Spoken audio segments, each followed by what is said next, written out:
That is pretty weak. Good morning. Much better. It is great to be back at FSU. Thank you, Dr. McCullough, for that warm introduction, and Chairman Collins for your leadership here at Florida State University. Special thank you to the graduates of 2023 of the Colleges of Applied Sciences, Medicine, Motion Picture Arts, Social Science, Public Policy, as well as the Dedman College of Hospitality, the Jim Moran College of Entrepreneurship, for allowing me to join you today. Do it.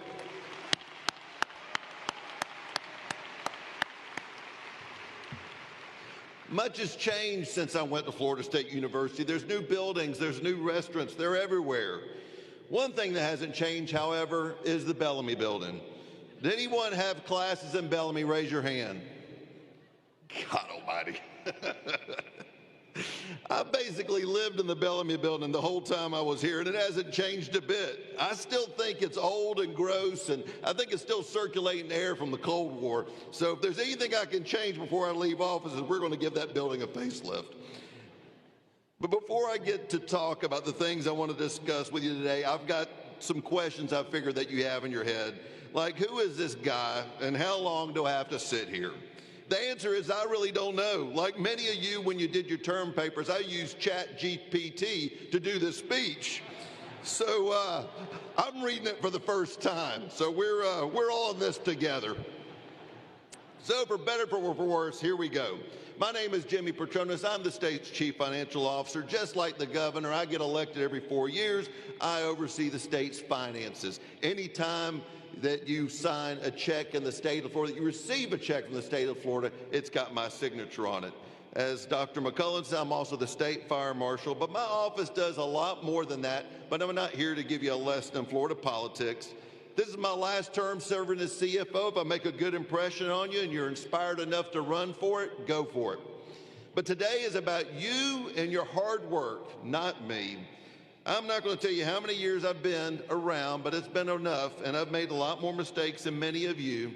But what I want to share with you is my top 10 lists of things of living a good life. Like any list, it's not all-encompassing, and we could change it at a moment's notice, but these are things that made my life go a little bit easier. So number 10, do something with your life. We all know people that think a lot, but they don't do a lot. We know that person that has big hopes and aspirations, but they don't do anything about it. They won't even take the first step. And you know, the first step is hard for everyone. In fact, the path before you is never written, and the future is not certain. You will doubt yourself. Others will doubt you. Some days you want to go left. The next day you want to go right. I'm not into poetry, but we all heard about the poem about taking the road less traveled and something about the woods being yellow. But my opinion is just don't overthink it. Make a decision, and if it's the wrong way, you simply turn around and go back. To contribute and feel fulfilled in this world, you have to sometimes take a leap into the unknown, and that's better than doing nothing at all. As long as you're doing something right, and it's legal, and it's consistent with your values, go for it. So again, whatever you do, as long as it's legal, do something with your life. Number 9, people and opportunities mean the same thing. I'm a people person. I spent a lot of my time in the restaurant business, but here's a secret. If you love your local restaurant because of the atmosphere, it's because it's the people. There's plenty of businesses that have great food that close, but if it doesn't have that magic, it just doesn't feel right. More often than not, the opportunities will rise from random conversations you have with someone at a lunch or a kid's birthday or a random event. Your ability to make money and pursue opportunities will come as a large result of how you deal with people. I don't care if you're running a lawn care service, an IT firm, it's people that will buy your goods, and it's people you'll have to do business with. So there's no getting around it. Again, people and opportunities, same thing. Number 8, get a handle of your personal finances. It's time to think about how you use your cash. Are you investing? How much cash do you have in the bank? What is the return? How much debt do you have? I know how quickly cash can turn into a boat, a car, a new trip, vacation. I also know how it can turn into a bunch of Amazon boxes. Trust me, I know. But take that money that you've earned, go out and invest about it, and just forget about it. Just go about your life. Some point that money will become maybe hundreds of dollars, maybe tens of thousands of dollars, or maybe even millions of dollars. And by some miracle of God, if it does become millions of dollars, just don't forget about your poor old Uncle Jimmy in Bay County. I've got mouths to feed too. Second bit of advice is avoid debt. Do not pay the minimum balance on your credit cards. You don't need to buy a bunch of stuff just to go into debt. Do not finance a television. If you do finance a television, call my office. We'll help you get a library card. Those big banks and credit card companies build those fancy buildings using your cash. Very smart people in the state of Florida are figuring out how, and they work around the clock, how to pay down debt. The less debt we have, the more money we have for things like education, healthcare, and roads. So please avoid going into debt as much as possible. Third and final, please review your insurance policies. You're paying for a product. You don't want to make sure you're in a position where you thought you had covered, but you weren't. Likewise, you don't want to be digging around for this paperwork when your roof is blown off from your house. Sometimes I think the banks and insurance companies purposely make this boring. So right now, the more I'm talking about this particular subject, the more I see some of you knuckleheads falling asleep. So now, look, when your title is CFO, it comes along with a job description, so please get a handle of your finances. Number 7, speaking of knuckleheads, check on your parents and grandparents.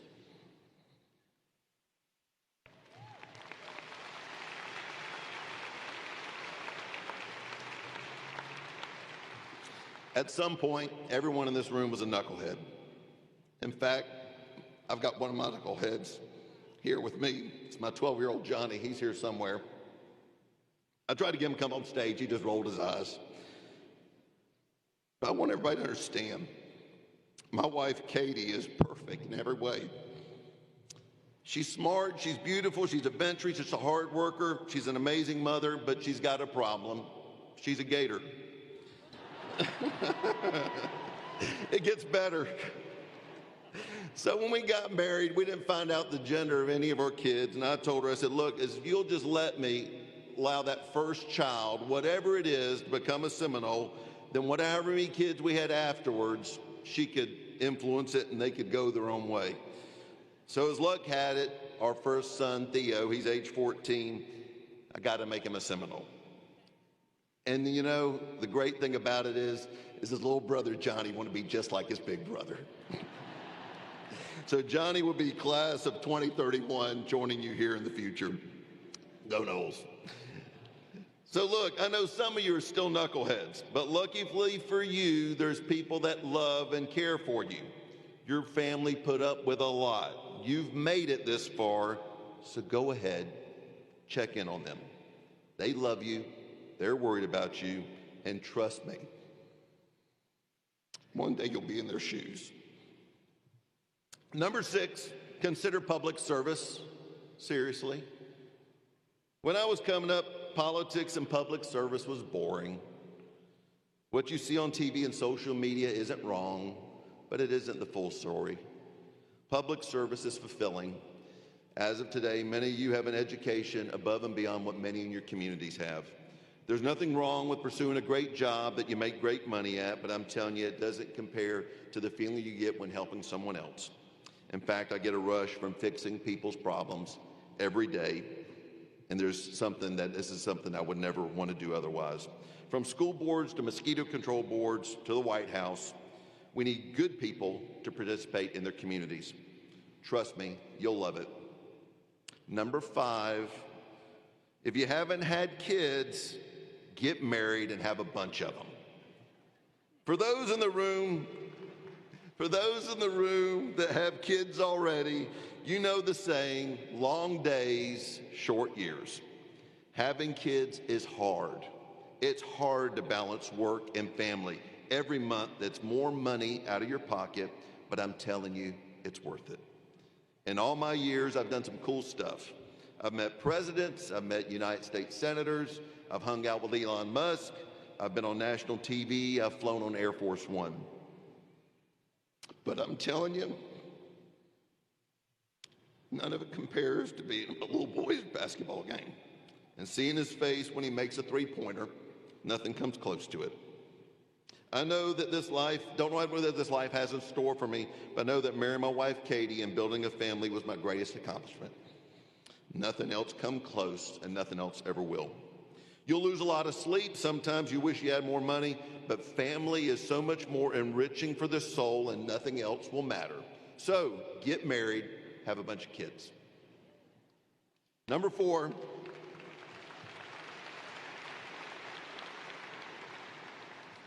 Number 4, get off your phone.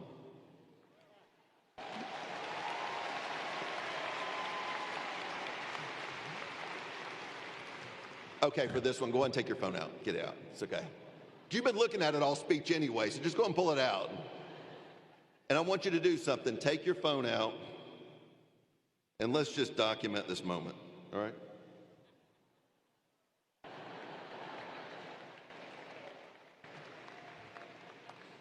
All right, now put it away. Actually, what you can do is you can take that photo, and if you post it on whatever platform you like, just don't post it on TikTok. They steal your data. It's against Florida state policy to have TikTok on your device. So anyway, it's banned here. But if you do Twitter, I'm on @JimmyPatronis, and I'll retweet you. Now that's out of your system, put your phones away. I want everybody to know, when it comes to my devices, I'm obsessed. My phone and my Twitter and my iPad and all my gadgets talk to my gadgets. I even have a second phone line on my phone. But like most of you in the room, I get those reports on Sunday that say I averaged anywhere from 5 to 6 hours a day, and it doesn't make me feel very good about myself.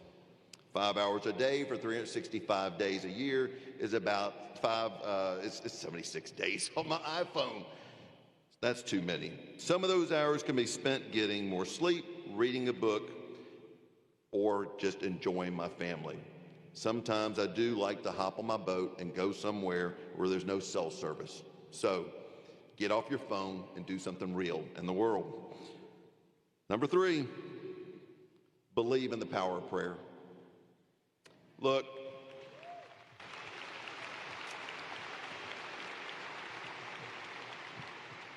I'm no religious scholar. I know this world is way too complicated to go it alone, but sometimes the world will throw things at you that are so incomprehensible that either you'll have your faith or you have nothing at all. I told you earlier, in addition to the CFO, I'm the state fire marshal. When the Surfside condo collapsed in South Florida, I was already down there for a bunch of meetings. I had my son with me, Theo.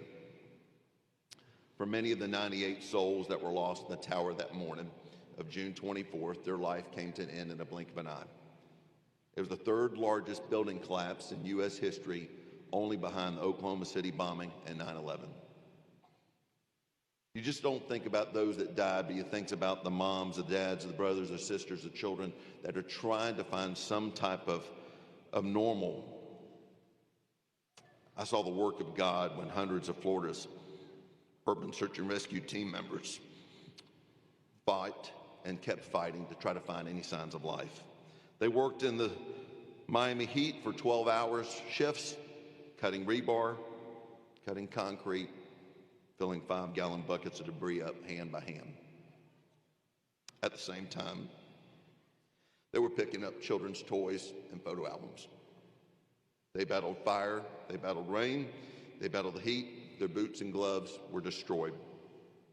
And at the same time, they had to wear respirators to avoid the cancer-causing sustenance so many firefighters got after 9/11. Matter of fact, some of the same men and women that responded to 9/11 were on this site. There were the priests and the rabbis who I thought were really the unsung heroes. And on that mountain of rubble, I saw hell on earth. Surfside was a mass tragedy on a scale that's going to stick with me forever. But from events like Surfside, I've improved my relationship with both God and the Greek Orthodox Church. So please don't be afraid to pray. Ask God for a little help. It matters.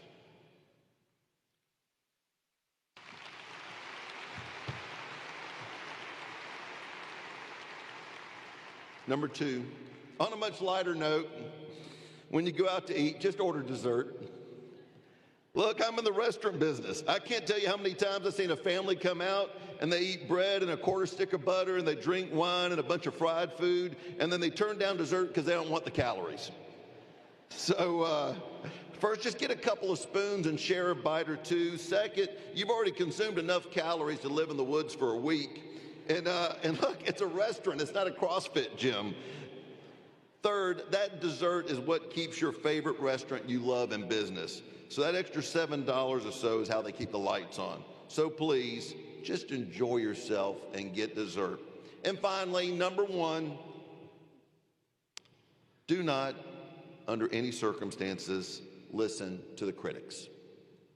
Your parents fought and toiled to keep you safe and give you a good life. Many of you worked jobs, took out loans to pay for this degree you're walking out with today. So why would you give 1 second of your time steaming over someone who doesn't have your best interest at heart? If you're passionate about something and you work hard at it, I promise it will work out. If you let the critics and trolls stop you from pursuing that career, joining that club, writing that book, making that phone call, you'll never forgive yourself. So please do not listen to the trolls. And that concludes my top 10 list.